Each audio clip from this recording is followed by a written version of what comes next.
मास India live में मैं आप तमाम लोगों का इस्तकबाल करता हूं। फरीद शेख आज दौलताबाद के ऐतिहासिक मोमबत्ता तालाब के पास हम फिर से यहां पर आके मौजूद है। यहां पर आप देख सकते हो, यहां पे स्थानीय लोगों को रोज़गार के नाम पे नौकानयन का यहां पे शुरुआत किया गया, जहां पे स्थानिक रोज़गार का कोई भी यहां पर दिखाई नहीं पड़ता है कि किसी स्थानिक लोगों को यहाँ रोज़गार मिला। उसके बाद आप देख सकते हो कि मेरे ये दाएँ ओर यहाँ पर ये सीधे तरफ यहाँ पर एक होटल है। ये होटल के ऊपर भी यहाँ पे स्थानीय लोगों को रोज़गार का कोई अवसर यहाँ पर प्राप्त नहीं हुआ। उसी तरीके से मोमबत्ता तालाब का जो पहले से विडंबना रही है, यहाँ का मोमबत्ता तालाब का जो पानी है जो आगे जाने के बाद एक नदी की शक्ल लेकर यहाँ से अब्दी मंडी मालीवाड़ा होते हुए ऐतिहासिक तरीके से दौलताबाद किले के इर्द गिर्द जाता था, जो पुराना एक ऐतिहासिक तरीका रहा है, जिससे लोगों को पानी की एक सुविधा उपलब्ध होती थी। लेकिन बदनसीबी ये रही, प्रशासन सोया हुआ है, प्रशासन जागने का नाम नहीं ले रहा है। आज भी यहाँ पर जो मोमबत्ता तालाब से आगे जाकर के ये पानी जहाँ रुकता है, जो पर्सनल लोग इसको इस्तेमाल करते हैं, कुछ होटल वाले,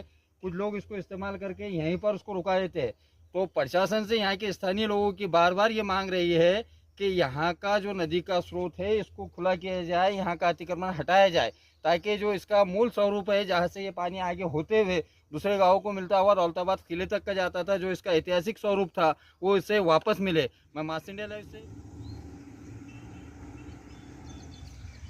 आज दौलताबाद गांव के अंदर जल जीवन केंद्र सरकार की जो योजना है जल जीवन मिशन के अंतर्गत यहाँ पर जो जारी काम है पैठन के पानी का पाइपलाइन, हम उसकी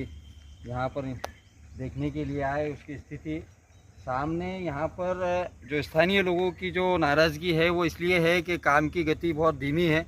धीमी गति से काम चल रहा है। और उससे भी बड़ी नाराज़गी का एक विषय ये है रहा कि इस पूरे परिसर के अंदर यहाँ से लेकर के पूरे दौलताबाद गांव के अंदर आपको इस योजना से संबंधित कोई भी बोर्ड, सूचना बोर्ड नहीं मिलेगा, जिसके अंदर ये सूचना इसलिए लगाई जाती है, सूचना बोर्ड इसलिए लगा हुआ रहता है जिससे पारदर्शिता रहती है कि योजना का कुल अमाउंट कितना है, उसमें काम कितना होगा, उसके पाइप की क्या साइज़ होगी, कहाँ पर कितने चेंबर होंगे, कहाँ पर कैसा कैसा होगा, ये सारी जानकारी उस सूचना फलक में रहती है। लेकिन बड़ी कमाल की बात यह है कि यहाँ पर यहाँ से लेके तो दौलताबाद के कुल परिसर तक कहीं पर भी एक भी आपको इसका सूचना फलक या काम से लेकर संबंधित जो टेंडर का बोर्ड रहता है वो आपको कहीं पर भी नहीं मिलेगा। और यहाँ पर तकरीबन काम शुरू हुए एक लंबा समय बीत गया है, एकदम धीमे गति से ये काम यहाँ पर शुरू है। स्थानीय नागरिकों की ये मांग है कि इस योजना का जल्द से जल्द यहाँ पर काम का निपटारा किया जाए और उसी के साथ साथ ये योजना को जो कुल नीति है, ये योजना से संबंधित जो जानकारी है वो दौलताबाद के स्थानीय नागरिकों को दी जाए। यहाँ पर जाहिर प्रकटन या सूचना फलक हर जगह लगे होना चाहिए ताकि नागरिकों को ये पता चल सके कि स्कूल का ये काम का कुल अमाउंट कितना है और ये काम का क्षेत्र कितना है, ये काम के लिए कौन सा सामान इस्तेमाल किया जाएगा, पाइप का साइज़ क्या रहेगा, इसके अंदर जो जो चीज़ें हैं वो सारी जनता को मालूम पड़नी चाहिए।